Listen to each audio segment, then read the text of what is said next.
Turkey. Rhode Island chicken na siya. Tapos, i-crossbreed namon sa native na manok. So, mayara na siya sa muto. Mga itlog. So, mayo na siya kulong. I-cross siya sa native na manok.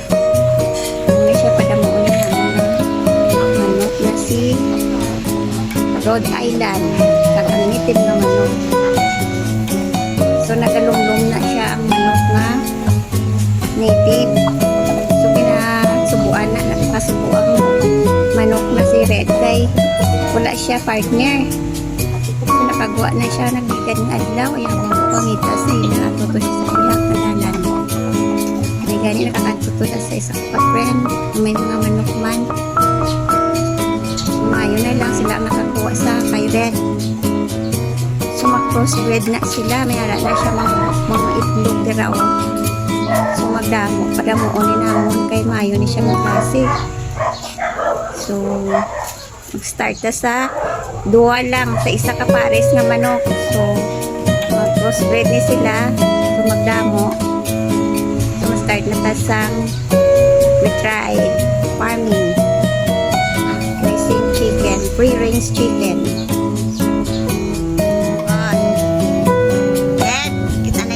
Sa iyong partner ha, hindi ka na masubuan na ara lang na siya ha, nagalumlom lang na siya nangdan magpadamo ka mo ha, tagaan mo kami manadamo nga itlog para maka benta man kami.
Sa ay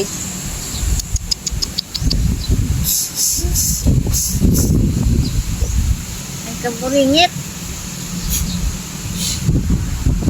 buringit tong suha.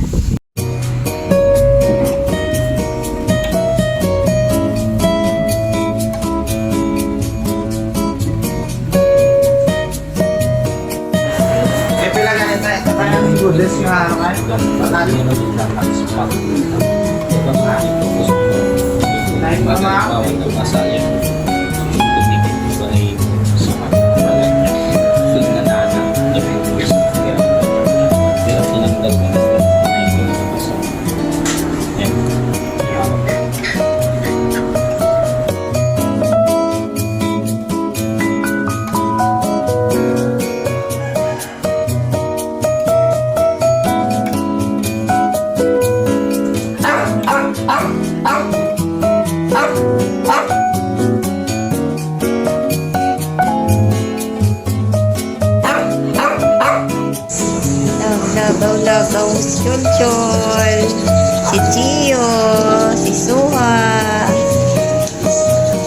meron.